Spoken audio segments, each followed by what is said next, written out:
Meus prezados irmãos, que a paz de Cristo continue no seu coração. É meu prazer te convidar para continuarmos as nossas meditações na Palavra de Deus, subordinado ainda ao tema da Escola Bíblica Dominical do trimestre, que é a supremacia das Escrituras. Estamos falando sobre a inspirada, inerrante e infalível Palavra de Deus. Na primeira lição já vimos a autoridade da Bíblia, na segunda a inspiração da Bíblia, a inspiração divina da Bíblia. Na terceira lição falamos da inerrância, ou seja, ela é infalível, ela não falha, ela não erra, não contém erro substancial, pode ter algumas aparentes contradições, como se diz, mas que no texto estudado minuciosamente com temor e humildade, se esclarecerão como nós vimos. Estudamos também sobre a estrutura física, como a Bíblia, enquanto livro, está estruturada. Os seus 66 livros, divididos em 39 livros para o Antigo e 27 para o Novo Testamento. Os livros estão agrupados, como vimos, por assunto e não no sentido cronológico. Há 4 grupos de assuntos no Antigo Testamento e outros 4 grupos no Novo Testamento. Tudo isso nós estudamos já na lição passada. Mas uma vez estudada e conhecida a estrutura da Bíblia, admitindo que ela é a palavra de Deus, como nós a tomamos efetivamente, é importante saber como ler a Bíblia Sagrada. É o tema da lição número 5 que teremos para estudar esta semana. Nosso texto principal, base para o estudo, está em Atos capítulo 8, versículos 26 ao 30, onde nós lemos o seguinte: é uma história de um evangelista chamado Filipe que estava em Samaria, no meio de um avivamento espiritual, mas o versículo 26 diz que o anjo do Senhor, ou algumas versões traz o artigo indefinido, um anjo do Senhor, provavelmente um dos milhões de anjos tenha sido usado por Deus para falar com o Filipe. Então o verso 26 diz: e o anjo do Senhor falou a Filipe dizendo: levanta-te e vai para a banda do sul, ao caminho que desce de Jerusalém para Gaza, está deserto. Era a informação que o anjo trazia a ele. Vai para lá, o caminho está deserto. E o Filipe não questionou. É bom lembrar que Filipe não questionou. Ele disse, mas está deserto, vou encontrar alguém lá. Não falou absolutamente nada disso. Levantou-se e foi. É uma atitude que aparece várias vezes no Atos dos Apóstolos, aqui com relação a outros homens de Deus também. Ao receber a ordem do Senhor, eles se dispunham e iam obedientemente. Então, versículo 27. Levantou-se e foi. Eis que um homem etíope, o eunuco mordomo Morcan de Candace, rainha dos etíopes, o qual era superintendente de todos os seus tesouros, e tinha ido a Jerusalém para adoração. Regressava e, assentado no carro, lia o profeta Isaías. Disse então o Espírito a Filipe. Esse Espírito aqui, em nossas Bíblias em português, está grafado com E inicial maiúscula, portanto é uma referência ao Espírito de Deus, pelo menos na concepção dos editores desta versão que estamos utilizando, a nossa clássica Almeida Revista e Corrigida. Disse, portanto, o Espírito Santo a Filipe: chega-te e ajunta-te a este carro. E o verso 30 diz: e correndo Filipe ouviu. Portanto, o homem estava lendo em voz alta o livro do profeta Isaías, ouviu que ele lia o profeta Isaías e disse: entendes tu o que lês? Esta célebre pergunta que tem dado tema para muitas discussões, muitas mensagens durante tantos séculos de cristianismo já, meus amados, é mais uma vez o foco do nosso estudo hoje. Como ler a Bíblia Sagrada. Aqui está o evangelista Filipe, que fora um dos 7 diáconos de Jerusalém, como a gente já sabe, ouvindo a leitura do profeta Isaías por parte desse estrangeiro lá da Etiópia, que havia empreendido uma viagem muito longa, de semanas provavelmente de demora, né? Ou seja, ele demorou semanas para chegar a Jerusalém, está voltando para casa, adquiriu um rolo do profeta Isaías, o que não era comum, porque em geral esses rolos, os livros de forma geral eram muito caros, então como ele era um homem rico, era o superintendente de todos os tesouros da Etiópia, de Candace, a rainha dos etíopes. Portanto, era realmente um homem nobre e tinha condições e comprou em Jerusalém um rolo do profeta Isaías. Estava lendo lá a parte que hoje conhecemos como capítulo 53, onde a Bíblia relata o sacrifício de Jesus Cristo. Então, estava lendo, porém não entendendo nada. Ou seja, a leitura que ele estava fazendo era um tipo de leitura interessada em saber. Tanto é que ele humildemente admitiu que não estava entendendo e convidou na sequência do texto o Filipe, o evangelista, para subir ao seu lado no carro, na carruagem, e explicar para ele o que estava acontecendo com o profeta Isaías, ou seja, a quem o Isaías estava se referindo. Então, o Filipe embarcou, subiu ao carro e explicou para ele, evangelizou este moço, este estrangeiro, este alto oficial da corte lá da Etiópia de então, meus amados. E no próximo riacho que houve, inclusive, ele batizou ele nas águas. É um caso raro, é um caso único na Bíblia, em que alguém, imediatamente após crer em Jesus, é batizado nas águas. Certo, amados? Que o normal hoje, por exemplo, é a pessoa crer, demandar um certo tempo para um discipulado, para depois tomar a decisão de baixar as águas. Mas aqui, por ação divina, naturalmente, foi permitida essa exceção, com certeza. Não vamos, evidentemente, fazer dessa exceção uma regra. Foi único. Veja que o primeiro anjo do Senhor falou com Filipe, e depois, no verso 29, o Espírito de Deus falou com Filipe, dizendo, segue, aproxima-te deste carro. Ou seja, Deus tinha planos na vida daquele homem etíope. Consequentemente, Filipe não poderia negar a água batismal para aquele homem. Evidentemente, nem eu faria isso hoje se isto acontecesse, se o Espírito de Deus me dissesse tal realidade ou me orientasse também. Mas o nosso foco é quanto à leitura da Bíblia.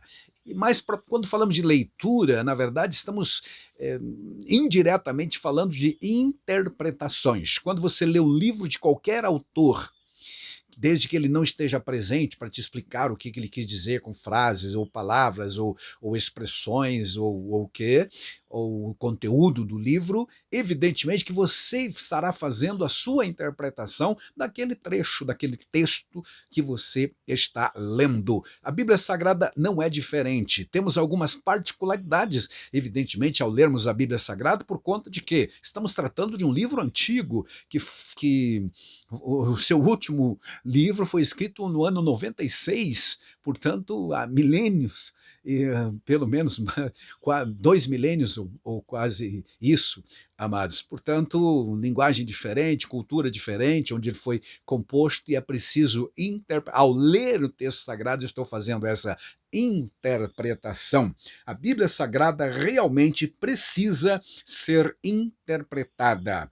A importância de algumas ferramentas de interpretação se faz necessário para todos os crentes, especialmente por aqueles que se dedicam a ensinar a palavra de Deus, a pregar ou dar aula de Bíblia Sagrada. Precisamos conhecer os princípios que a gente chama de ferramentas de trabalho para aquele que gostaria de fazer uma boa interpretação da Bíblia Sagrada. Mas mesmo o leitor comum do dia a dia, eu e você, no nosso dia, quando lemos a Bíblia, não só de forma devocional, mas querendo aprender realmente, nós precisamos observar alguns detalhes. São os chamados princípios de interpretação.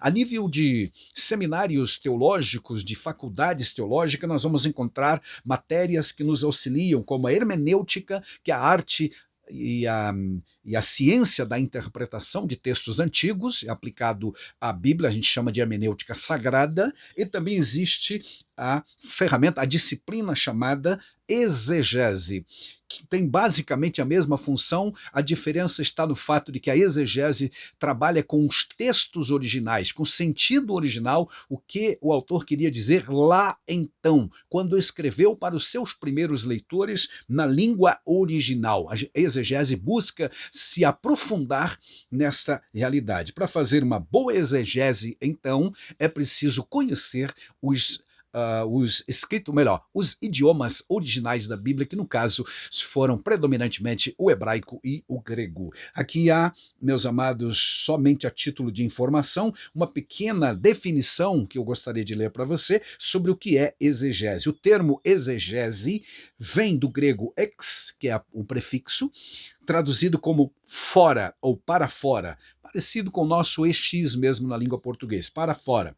E o argen com o sentido de guiar. Literalmente, então, significa guiar para fora, isto é, extrair a intenção das palavras de um texto. Isto é o que significa o termo exegese, que, repito, um termo comum para quem faz uma faculdade de teologia ou um curso mesmo a nível médio ou ainda mesmo básico, mas que no dia a dia, nos cultos da nossa igreja e também nas escolas dominicais não é muito comum. Portanto, se faz necessário porque o comentador da nossa lição da Escola Bíblica Dominical traz esses termos e nós precisamos defini-lo evidentemente. Se você é aluno ou professor, vai encontrar essa definição, inclusive, na lição. Já como eu disse, a hermenêutica usa os princípios da exegese para comunicar ou dizer o que a Bíblia quer dizer hoje. Repetindo, então, a exegese procura definir o que representava lá então, quando o autor escreveu originalmente o texto. A hermenêutica procura trazer o significado para o hoje, contextualizar, trazer para o leitor do século XXI o sentido único daquele texto, porque existe um sentido único de cada mensagem, de cada texto. Existem muitas mesmo, aplicações do texto sagrado, mas interpretação realmente só existe uma, e ela preferencialmente deve ser a interpretação literal. Nem sempre é possível, porque alguns textos são realmente alegóricos ou figurados, mas o máximo possível precisamos tornar este texto de forma inteligível e, portanto, literal.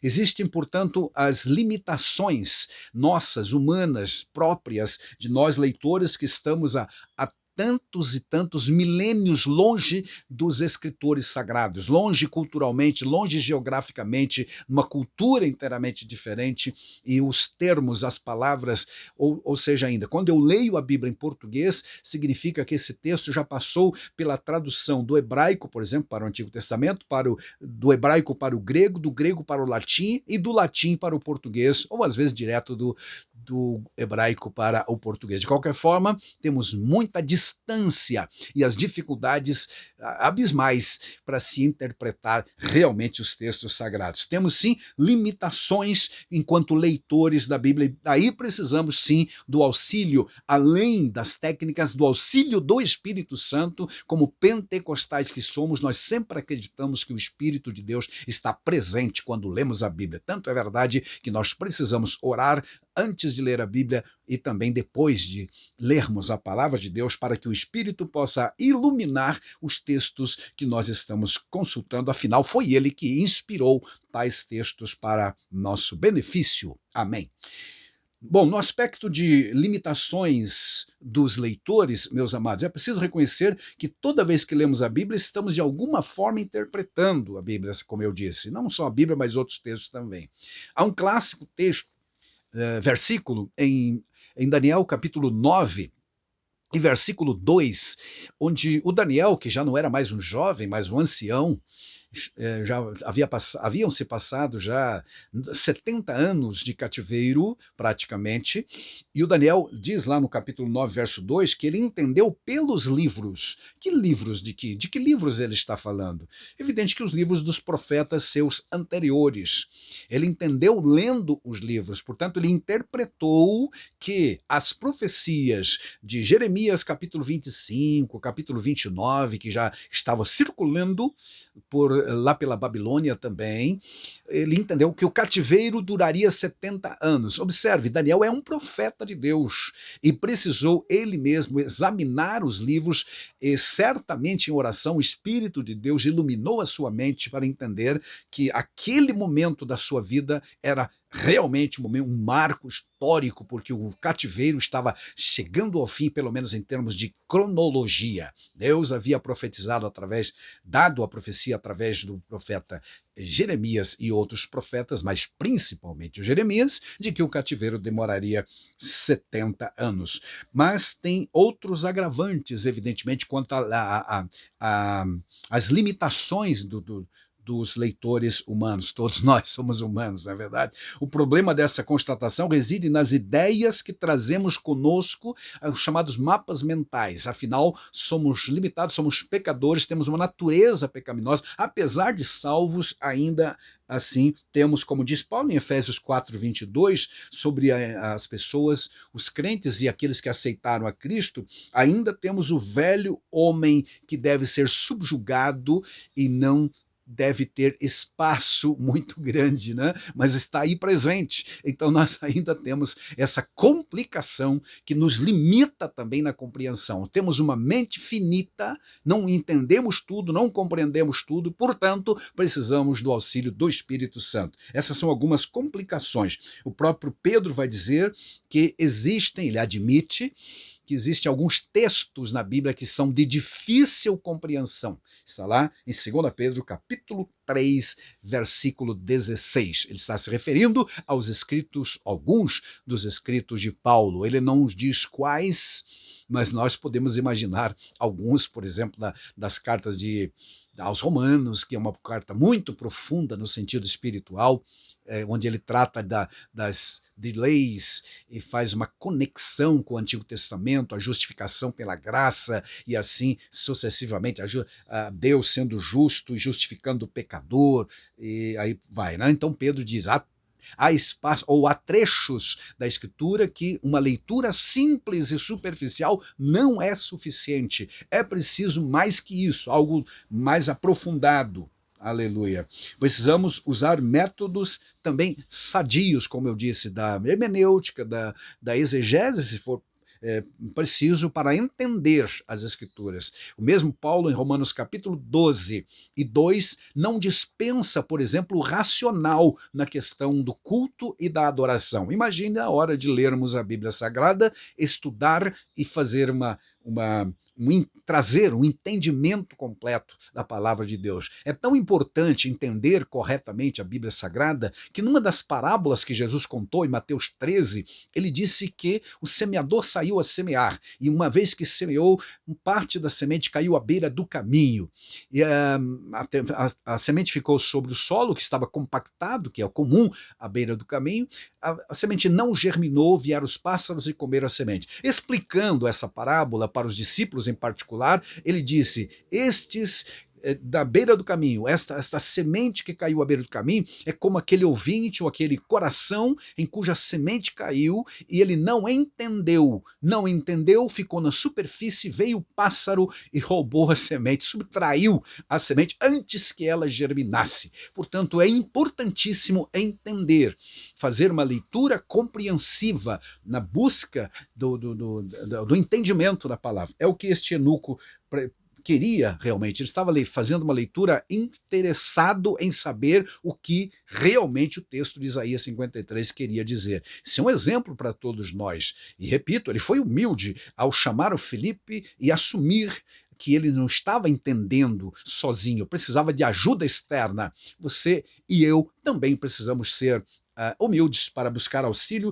de pessoas que talvez tenham mais experiência, já andaram mais algumas milhas já na estrada da interpretação da Bíblia, ou busquemos outras ferramentas que hoje estão disponibilizadas para que corretamente possamos entender o texto sagrado.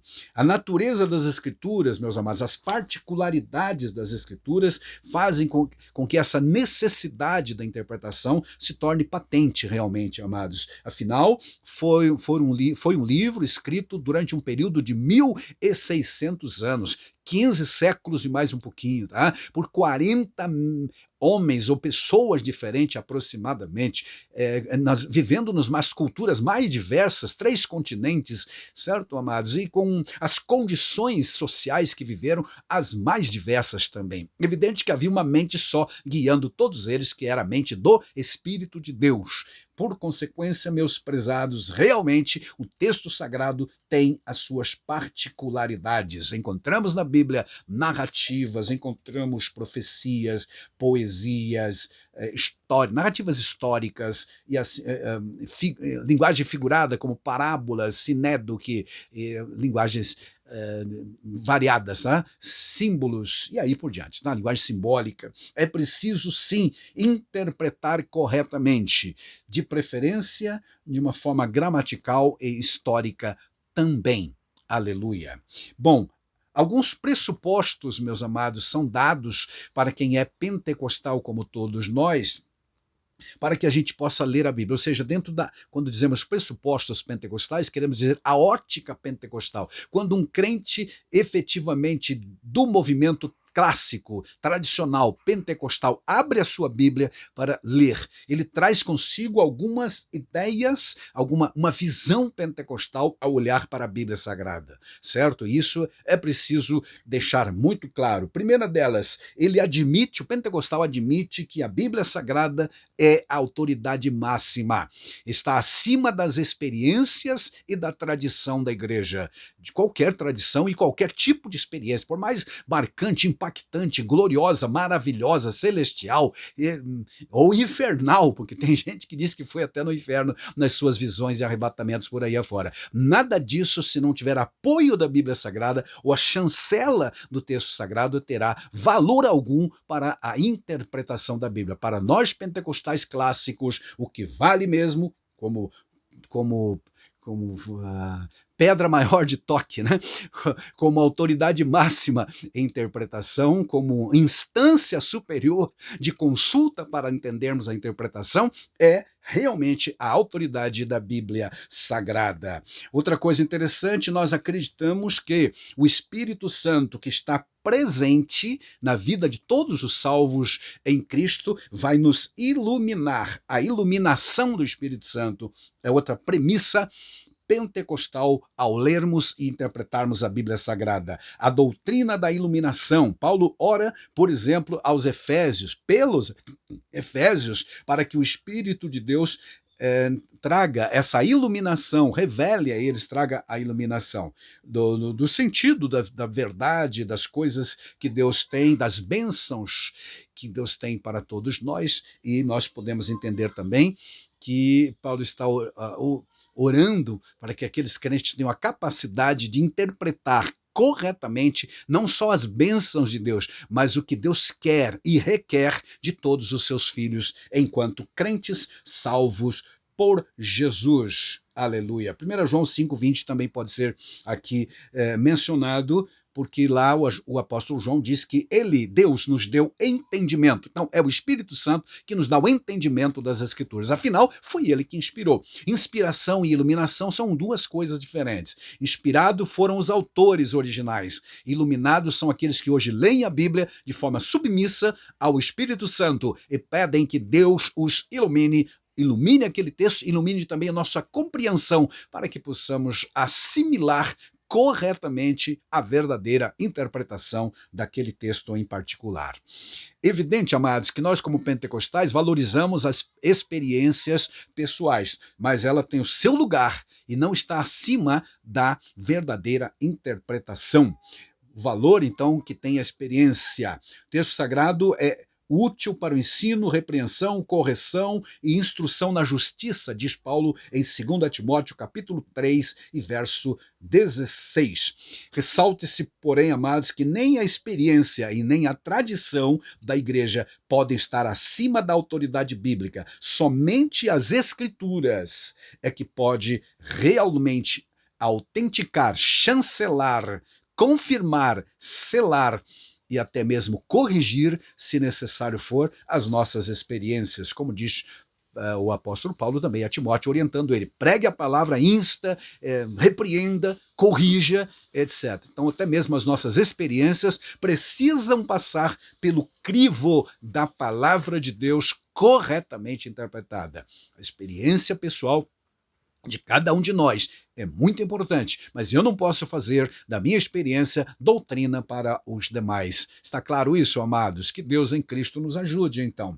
Existem algumas regras básicas de interpretação, usando agora a matéria que já mencionamos, a hermenêutica, ou mesmo a exegese, e uma delas, a primeira e a chamada regra áurea máxima, é de que as escrituras esclarecem as próprias escrituras, ou seja, a Bíblia interpreta a Bíblia. Como assim? É aqueles trechos ou textos que estão um tanto obscuros no momento que estamos lendo. Se nós formos pacientes, vamos encontrar em outras partes das escrituras textos paralelos ou não, que irão nos esclarecer. É só ter paciência, orar a Deus e vamos buscar. Essa é uma das regras, aliás, a primeira delas, certo, amados? O Isaías 8:20, por exemplo, há uma ordem lá: buscai no livro do Senhor, para que vocês possam entender, o entendimento, buscar o entendimento da palavra dentro da própria palavra de Deus, que é única, que é verdadeira, que é infalível, que não erra. Portanto, a primeira regra, a máxima regra é: a Bíblia interpreta a Bíblia Sagrada. Há vários princípios, outros que podem ser rapidamente mencionados. Dentre os princípios gramaticais, nós vamos ter o princípio gramatical histórico, literário, levando em consideração as questões históricas e literárias, enfatizando que o texto tem sentido único, ou ele é literal, ou ele é espiritual no sentido de figurado. Preferencialmente, busca-se um sentido literal. Ele terá sempre um único sentido. Aleluia. Nesse aspecto, é preciso tomar cuidado com as expressões simbólicas, como alegoria, figuras de linguagem, como já dissemos. É importantíssimo que todos nós estejamos atentos a isto quando lemos a Bíblia Sagrada. Por exemplo, Neemias disse lá no capítulo 6 do seu livro: estou fazendo uma grande obra. O sentido literal, o sentido real daquele texto, sem buscar alegorias ou aplicações ou implicações, significa literalmente: estou construindo um muro em torno da cidade de Jerusalém para proteger o nosso povo.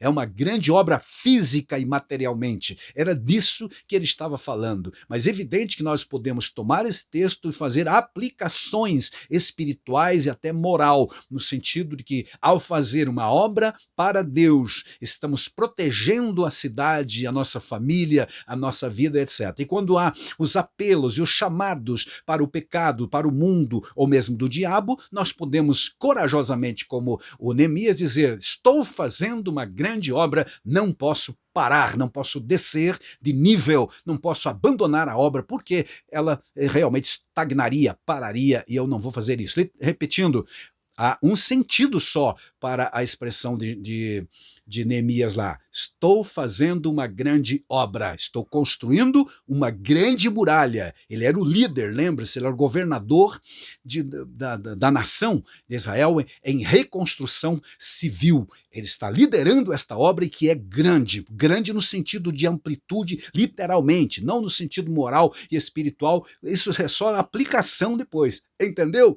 Amém? Então há um sentido só da interpretação, muitas e muitas aplicações e implicações, mas um sentido só. Que Deus em Cristo nos abençoe, porque existe também modernamente os perigos, as armadilhas dos tempos pós-modernos, que já sugeriram hermenêuticas deste tempo, onde se relativizam tudo e todas as coisas, desprezam o sobrenatural da Bíblia Sagrada e relativizam o pecado. O crente pentecostal, tendo essas premissas básicas de que precisamos sim auxílio do Espírito Santo, mas também obedecer às normas os princípios gerais de interpretação correta da palavra de Deus, para não sermos motivo de zombaria do inimigo e também não criarmos doutrinas falsas ou desvios doutrinários, ou muito menos darmos vazão e aceitarmos as heresias. Que Cristo Jesus, por seu poder e seu Espírito, nos capacite a cada dia, a todos nós que somos intérpretes da Bíblia, que lemos a Bíblia Sagrada e a pregamos também. E também aqueles que leem e querem se abastecer, certo, amados, com o conteúdo da palavra de Deus. Então, se você faz a leitura, ainda que seja uma leitura devocional, é importante que você busque de Deus o sentido verdadeiro da palavra de Deus para alimentar corretamente, sadiamente a sua vida espiritual. Afinal de contas, Paulo vai dizer que a fé vem pelo ouvir e ouvir a palavra de Deus, ou ler, no caso, a palavra de Deus. Há uma bem-aventurança em Apocalipse 3, 1 e 3, sobre aqueles que leem a Bíblia Sagrada. Continue lendo a Bíblia, não desanime. Se tiver dificuldade, busque auxílio do Espírito Santo e de alguém que talvez tenha uma experiência um pouco maior que a sua, quem sabe. Seja humilde, como foi aquele homem, o eunuco de Candace, tá bom? Peça a um Filipe que esteja perto de você para te auxiliar no entendimento do texto. Que Deus em Cristo te abençoe grandemente. Amém.